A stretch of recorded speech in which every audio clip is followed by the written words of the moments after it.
Good afternoon. We have just concluded a transformative summit with NATO's heads of state and government, with far-reaching decisions to adapt our alliance for the future. We agreed on the fundamental shift in our deterrence and defense. We agreed to invite Finland and Sweden to join our alliance, and we agreed on long-term support for Ukraine. We agreed NATO's new strategic concept. We agreed to step up in the fight against climate change and to establish a new 1 billion innovation fund. We agreed to invest more in NATO and to increase NATO's common funded budgets. And we agreed to deepen our relationships with some of the alliance's closest partners, not least in the Indo-Pacific. Our final session at the Madrid Summit focused on threats and challenges from the Middle East, North Africa, and the Sahel. Insecurity in these regions has a direct impact on the security of all allies. And our new strategic concept identifies terrorism as one of the main threats to our security. Today, we reviewed our progress in the fight against terrorism in all its forms and manifestations. And we reconfirmed our commitment to continue the fight with determination and solidarity, including through intelligence sharing and support for our partners. NATO's training mission in Iraq is helping to prevent the return of ISIS. For the first time, we have just agreed a defense capacity building package for Mauritania, helping to address border security, irregular migration, and terrorism. We have also agreed additional capacity building support for Tunisia and to continue supporting Jordan. We also addressed the global food crisis, which is a direct result of Russia's invasion of Ukraine. The impact is severe, including on some of the world's most vulnerable people. Food prices are hitting record heights, and many countries depend on Ukraine for substantial wheat and other food imports. So allies discussed their efforts to mitigate the crisis and get grain out of Ukraine by land and on sea. We also addressed how Russia and China continue to seek political, economic, and military gain across our southern neighborhood. Both Moscow and Beijing are using economic leverage, coercion, and hybrid approaches to advance their interest in the region. So today, we discussed how to address this growing challenge, including with even more support for NATO's partners in the region. We face the most serious security situation in decades, but we are rising to the challenge with unity and resolve. The decisions you have taken in Madrid will ensure that our alliance continue to preserve peace, prevent conflict, and protect our people and our values. Europe and North America standing together in NATO. Let me close by thanking Prime Minister Sánchez, the Spanish government, and the people of Madrid for hosting this historic summit. An excellent way to mark 40 years of Spain's membership in NATO. We will meet again for a NATO summit in Vilnius, Lithuania next year. And with that, I'm ready to take your questions. We'll start with CNBC.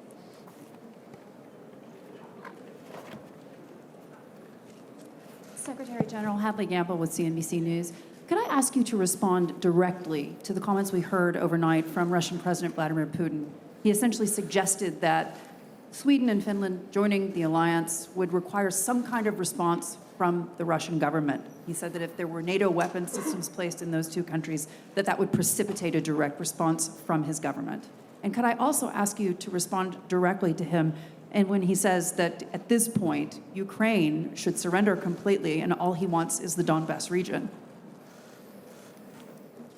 So we decide today to support Ukraine, to make sure that Ukraine prevails as an independent sovereign state in Europe. And President Putin's brutal war against Ukraine is absolutely unacceptable. It's causing a lot of death, damage for the Ukrainian people, but it also has ramifications over the whole world, not least because of the increase in food prices. So it's President Putin that should withdraw its forces and end this war immediately by stopping attacking a democratic sovereign nation and causing so much suffering in Ukraine.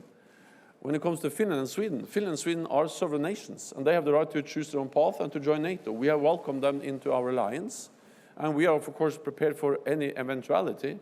But at the same time, I think what we see now in Ukraine demonstrates that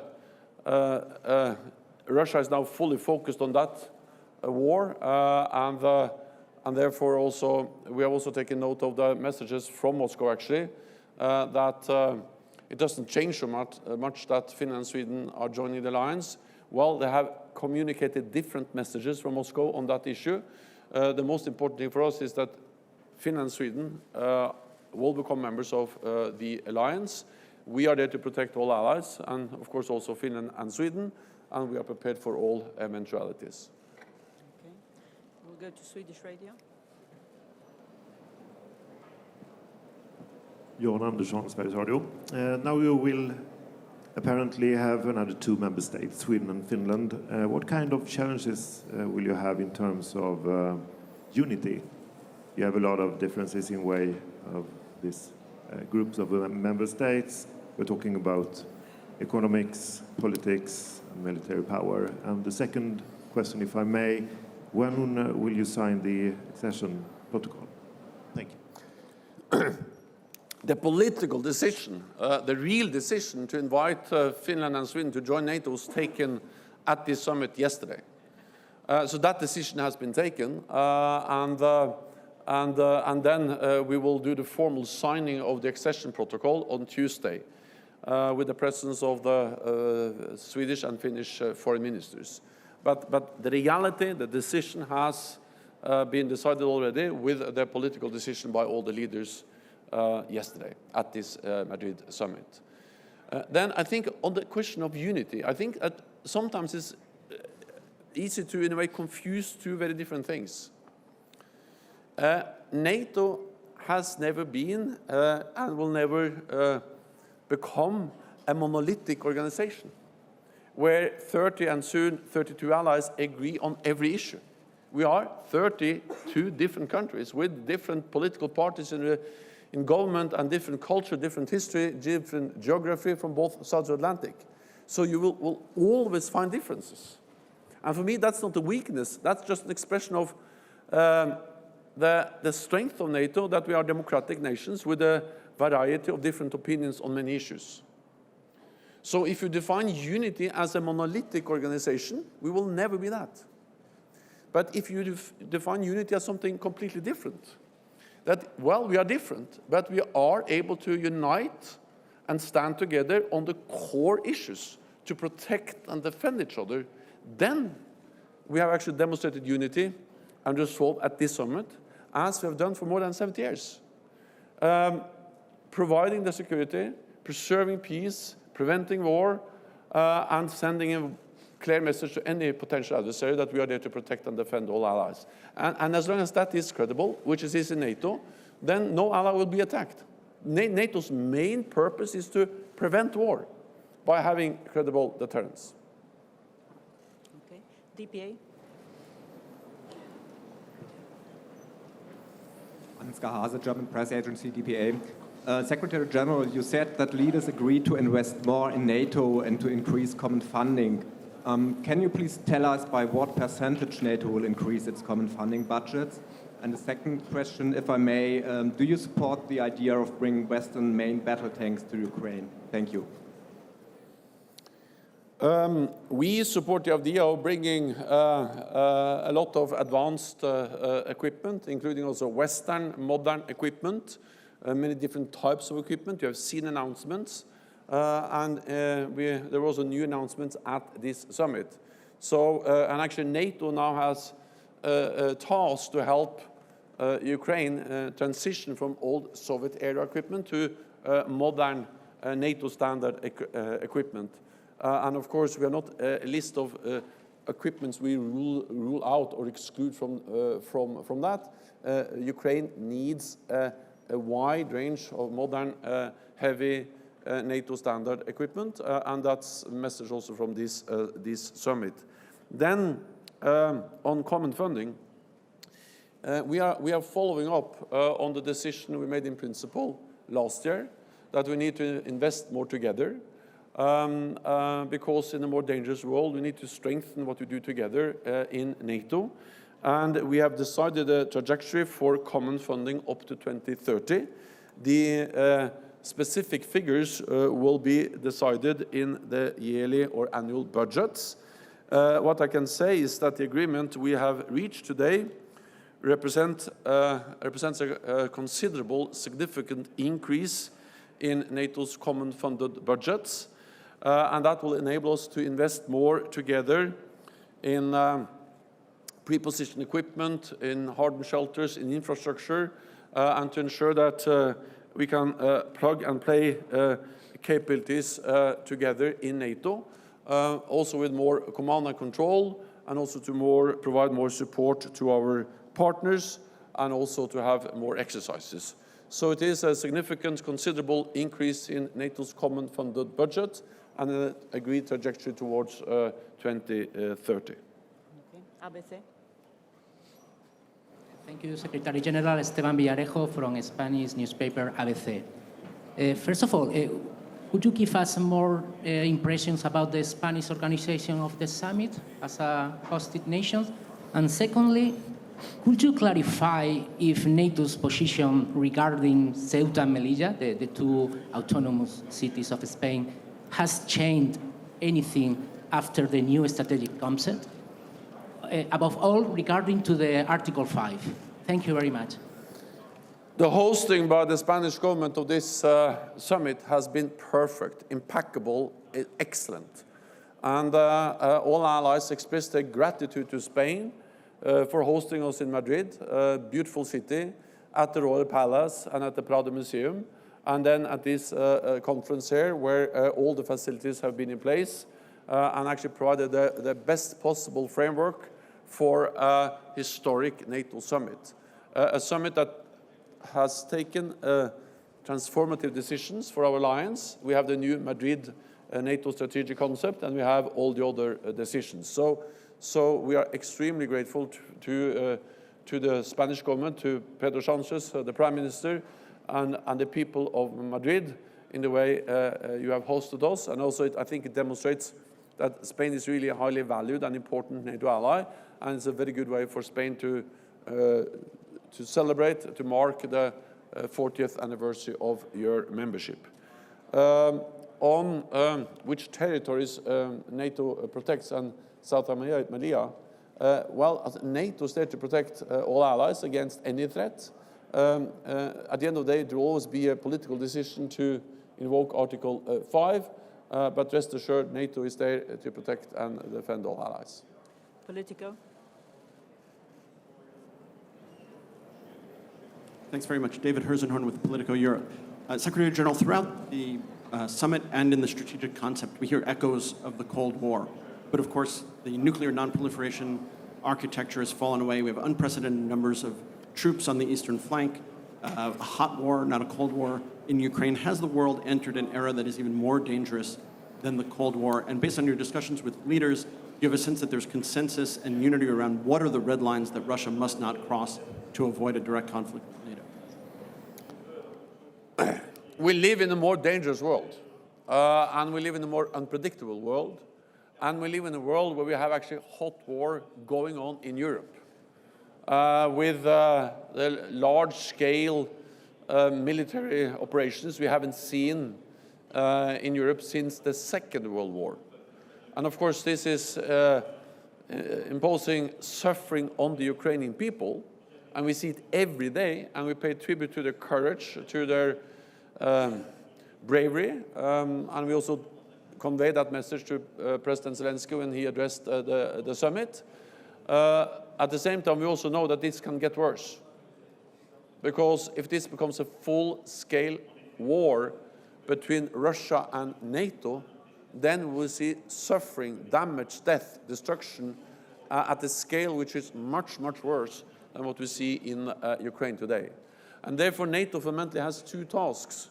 One is to provide support to Ukraine. NATO and NATO allies provide unprecedented support to Ukraine. We are stepping up, and we agreed a package at this summit. But we also have a core responsibility, of course, to prevent escalation beyond Ukraine. And that's the reason why NATO is not part of the conflict on the ground. We support our highly valued partner, Ukraine, but we're not part of the conflict. And also why we have so significantly increased our presence in the eastern part of the alliance with more than 40,000 troops under direct NATO command to remove any room for miscalculation, misunderstanding in Moscow about our readiness to protect every inch of NATO territory. And that's NATO's core responsibility, to make sure that there is no misunderstanding in the minds of any adversary, that if they do anything like what Russia has done to Georgia in 2008 or Ukraine now, that will trigger the full response from the whole alliance. And that's the main message. And that is credible, and that's the reason why we are preventing attack and preserving peace for NATO allies, close to 1 billion people. The last question will go to Deutsche Welle NPR. Hi, thank you. Terry Schultz with Deutsche Welle. Mr. Secretary General, you said that allies had spoken about how to help mitigate food insecurity and the spreading of hunger, but what did they decide? Is this NATO's role, and what can you do? And could you also address these reports that the Russians have left, for whatever reasons, Snake Island? Will this help free up shipping routes? Thank you. So NATO allies, so first of all, I think it's important that NATO allies meet and coordinate and discuss and exchange views and compare notes on the different efforts that NATO allies are involved in to try to get more grain out of Ukraine, to get food out of Ukraine. Second, it's also important just to convey the message that contrary to what President Putin and actually also China now are telling the world through different disinformation campaigns, this food crisis is not caused by NATO sanctions. It's caused by President Putin's war. And the best way to end the food crisis is to end the war. And President Putin can end the war tomorrow by withdrawing his forces. Then different allies are involved in different ways. Turkey plays a key role in trying to facilitate some kind of agreement. Also, Greece announced that they are ready to make available ships to get grain out of Ukraine. And other allies are involved in different diplomatic efforts to get some kind of agreement to allow ships to sail with food, wheat over the Black Sea. Then Lithuania, other countries also updated us on their efforts to, Romania and other countries updated us on their efforts to expand the on-land capacity by railway to transport more food on land. It's very hard to compensate fully what we can transport by ships, but on land is also a way, and several NATO allies are engaged in that. And of course, NATO's role is to protect and defend allies, and to ensure and to create a space for them to operate, and that's what we do. Thank you very much. This concludes the last press conference of the Secretary General for the summit. Thank you so much. Thank you so much. Great to have you here, you all here at this summit. Thank you.